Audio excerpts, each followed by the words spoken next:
Huh? I found myself muttering. I knew my husband had a tendency to do things on his own, but I never thought he would pull off something this massive. What do you mean by that? My husband laughed, carefree on the phone. It's just as I said. My mind went blank at the thought of it all. My name is Lily. My family was not rich. We lived with my father's grandparents, so we had a good home, but my father became ill in his 40s, so my mother had to earn money on her own to pay for his treatment and the family's living expenses. We lived paycheck to paycheck. Even as a child, I understood that. My grandfather, however, insisted that he did not want to work anymore, even though he had reached retirement age. And my grandmother, who had never worked, often abused my mother to pass the time instead of working. My mother was desperately trying to cope with it all by herself. One day, my mother, who never complained, whispered to me in between housework, "You shouldn't live with us." And it remained in my memory forever. My father was always apologetic, and he cared for my mother and me. His illness worsened and he passed away before I reached adulthood. Then, sometime later, I decided that I wanted to live with my mother when I became an adult.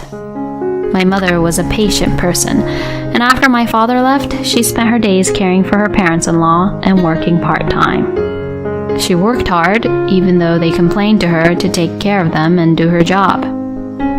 I wanted to take my mother out of this old, leaky house someday and set her free.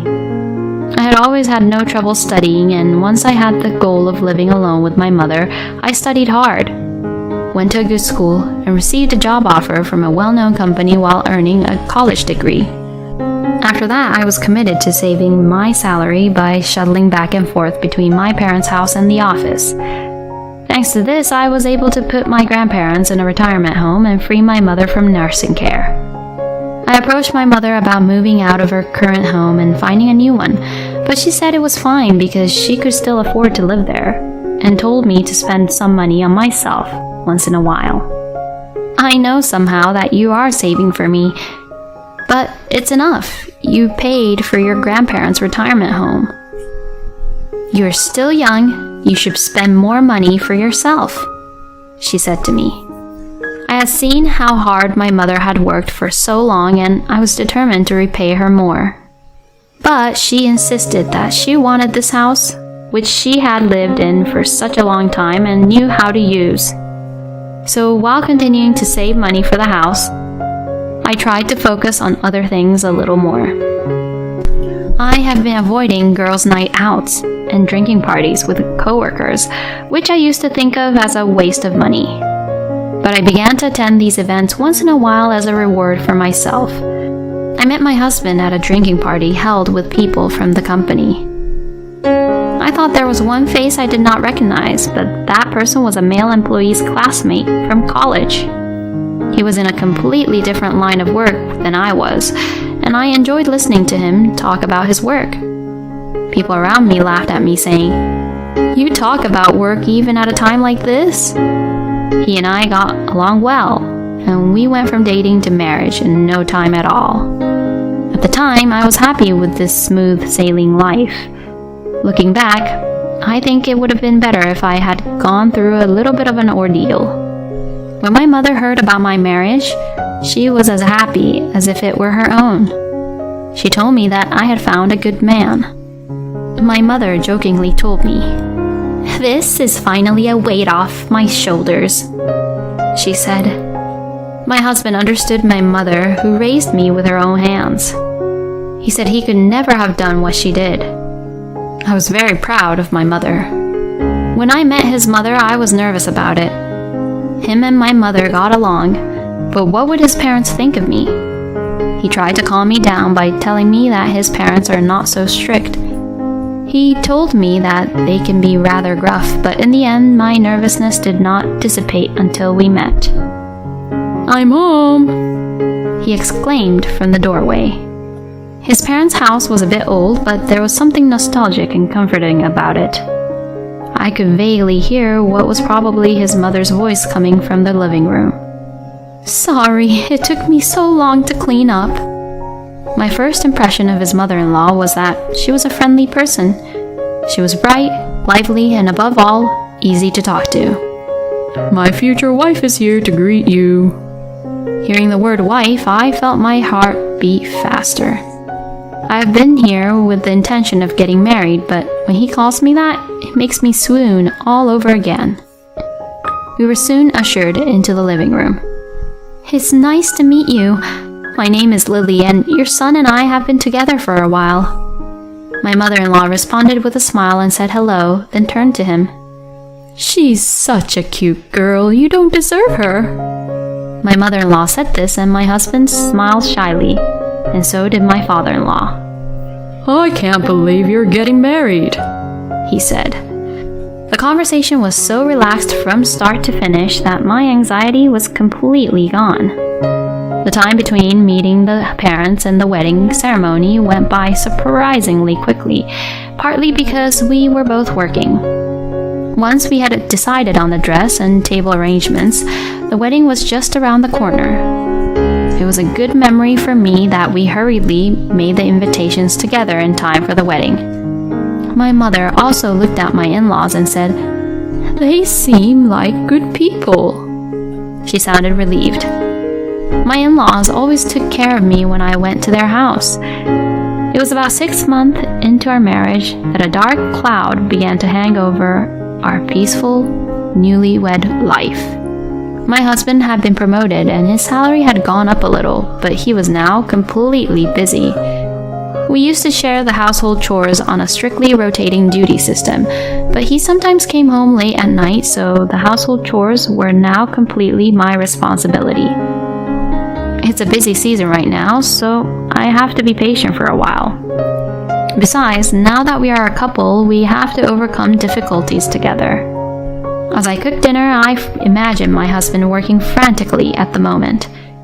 He's been texting me to go ahead and eat. I feel bad that I'm the only one who can eat while he's working so hard.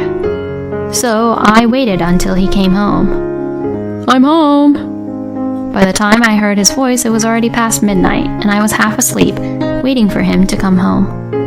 Oh, welcome back. You haven't eaten yet? My husband looked a little surprised and looked at the side dishes lined up for two on the table.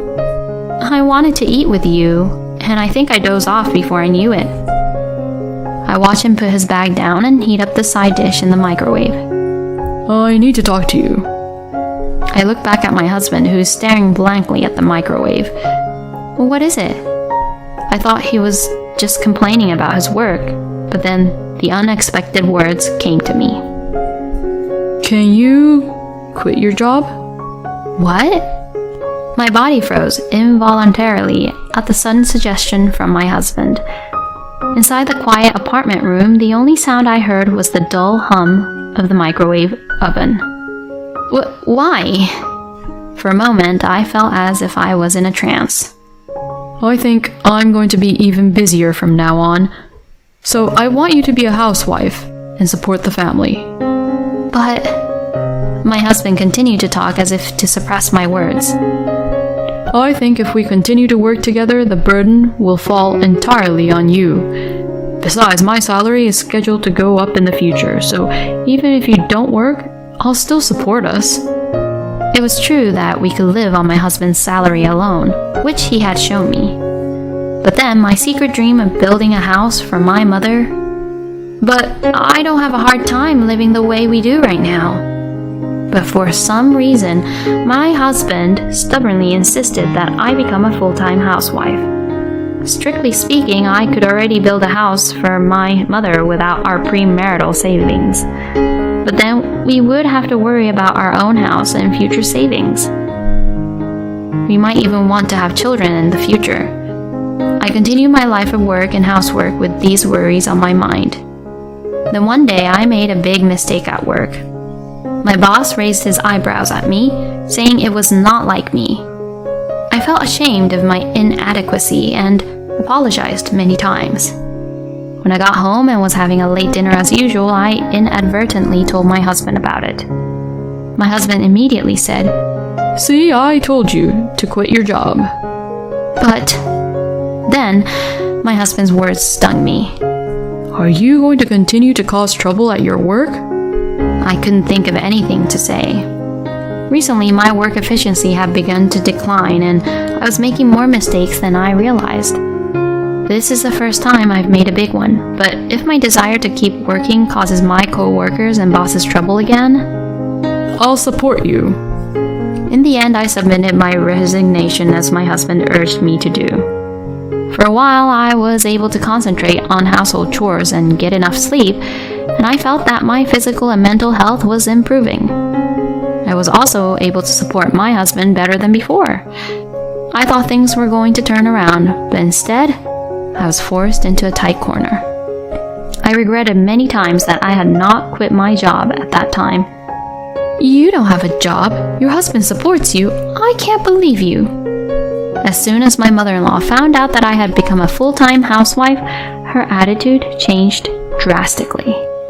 It was not only my mother-in-law, but also my father-in-law. You married our son because you just wanted to spend all day lounging around, didn't you? Their sarcasm grew tougher each time we met.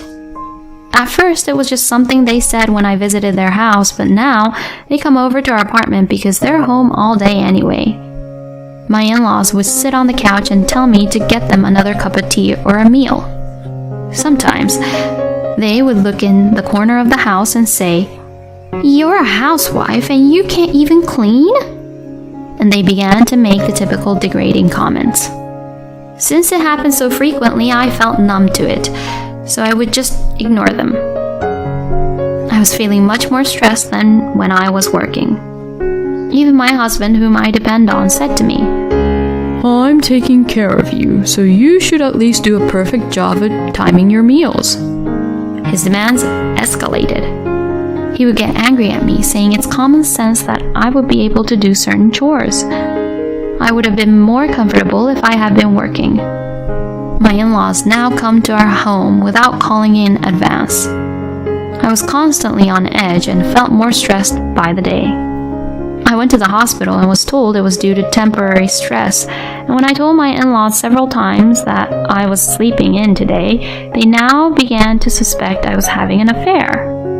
To top it all off, my husband told me, You need to take better care of my parents.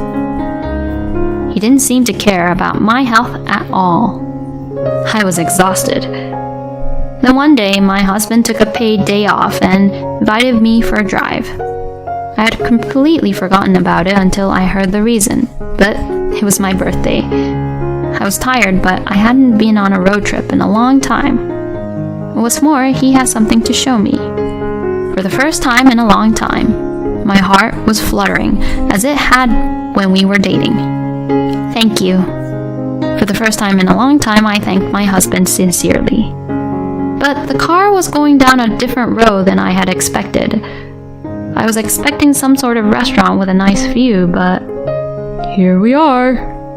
It was a 20-minute drive to a residential area.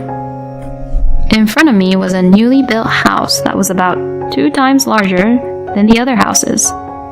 It looked like a 2-family house, and in front of the house stood my parents-in-law. What? I looked up at my husband. I had no idea what was going on. This is your present, aren't you happy? My husband said while pointing to the house. What? I didn't know what to say. You guys took so long. My in-laws walked toward us with smiles on their faces. I immediately exclaimed, "This is a 2-family home. Where did you get the money to build this?" There was no way we could afford such a house with our savings, but my husband was unconcerned. Your savings. What? I saw your bank account the other day. I found that you had saved a lot of money. Thanks to you, we built a beautiful 2-family house. My in-laws must have known that they had spent my money. They were grinning and looking at me. Without the energy to be outraged, I collapsed to my knees at the reality before me. I slumped to the asphalt, unable to move my body. My husband and in-laws gazed at me with glee. I'm glad the surprise was a success.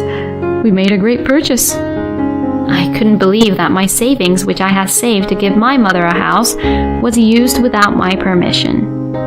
It was obvious from the magnificence of the house that my savings were almost gone. The lease of our apartment had been terminated, and without a job, I had no choice but to stay in the newly built house. My husband complained to me, and every day I had to do housework for everyone, including my in-laws. I became completely apathetic and just became a machine to take care of my husband and in-laws. They wanted to use me as a convenient slave and a moneylender. As I was washing the dishes, I heard them giggling in the living room while watching TV. It was at this point that I became angry and thought, this is not right. Why are these people living a comfortable life with my money? Why do I have to go through such hardship every day? My doubts soon turned into strong anger. I will get revenge on these 3 people. With this thought, my mind became clear as if a fog had lifted. I hired a detective to investigate my husband. To begin with, it was strange that he worked from morning till late at night and was paid that salary. Besides, my husband's attitude toward me had cooled since he had been promoted. I began to suspect that there was something behind this, and I couldn't stop thinking about it. My intuition was right. 2 weeks later, the detective showed me many photos of the scene of an affair, a young woman and my flirtatious husband. They seemed to meet frequently, and the evidence was easy to gather. I then consulted a lawyer and planted a recorder in our house. The purpose was to record my parents-in-law's treatment of me as evidence. The lawyer said that if I could get audio evidence, I could prove what they had done, and I could also claim alimony. The house was supposed to be for my mother, who had gone through a lot of hardship. And then the 3 of them entered the house knowing nothing. I will not forgive them. I first played a loud recording of my parents-in-laws yelling at me from my balcony so that all the neighbors could hear it. The neighbors were suspicious at first, but soon realized that it was the familiar voice of my mother-in-law. They were all puzzled and was trying to figure out what was going on. "What are you doing?" My mother-in-law's angry voice sounded exactly like the yell in the recording. My mother-in-law noticed this and said, "No, this isn't what it looks like." But it was too late. My in-laws rushed to the 2nd floor to come see me, and I said to them, "I can't take it anymore. I'm getting a divorce." I declared this to my in-laws. It seemed that my husband immediately heard about the commotion. It was only 7 o'clock at night, but he came home. What have you done? How dare you humiliate my mother and father?" I tried to remain calm. "You're home early. You usually work until midnight," I told him. For a moment, my husband was upset. "I had to beg them to let me go home early because things were tough at home. You're giving the company a hard time. It's your fault." He yelled at me menacingly, but I was no longer afraid of my husband's yelling. "Oh, I thought you were at your lover's place again." At those words, all 3 of them froze at the same time. My mother-in-law said, "Are you crazy?" But her expression remained the same. Then my father-in-law, as if in retaliation, banged on the desk and yelled at me. "You grew up poor, so we took you in. So it's only natural that you should show this level of filial piety." "That's right. You're so picky about money, but when you get married, your property belongs to you and your husband. Don't think that you can spend it as you please." Both my mother-in-law and father-in-law, perhaps energized by the situation, began to yell at me in their usual tone of voice. "Don't you know the law? If I get married and it's money I saved before we got married, it's mine. You are parasites living on my money." "What?" My mother-in-law choked on her words. Parasites. That's what my mother-in-law used to call me. This time I had to remind her who the real parasite was. In the presence of my lawyer, I confronted my husband with the divorce papers. At first, my husband said to me, "Is this some kind of threat? I won't budge, you parasite." he said. "I can take your words as evidence of domestic violence," my lawyer said, and that shut him up. "I'm going to charge you for taking and spending my money without my permission for what the three of you did and said, and for your cheating on me." The three of them widened their eyes. My husband says that the affair is all a lie, so I told him, "I didn't want to show this in front of your parents, but..." I laid out the photos in the envelope in front of my husband. The look on my husband's breathless face was truly exhilarating. As a result, my husband and in-laws decided to pay me alimony, and the house, which I had bought with my savings, became mine. I immediately replaced the locks and evicted the three of them. Immediately after the divorce, the three of them yelled at my doorstep, but the visits naturally ceased as they could not bear the eyes of the neighbors who heard the outbursts left on the recorder. The house is now occupied by my mother and me. I'm not getting married for a while, but I'm glad I did this. You did me a great favor. My mother seems to have liked the house more than she expected. She now holds tea parties with her friends every once in a while. A friend of mine asked me if I would help out at a company she recently started, and now I am spending busy but enjoyable days as a full-time employee. It seems I am a workaholic after all.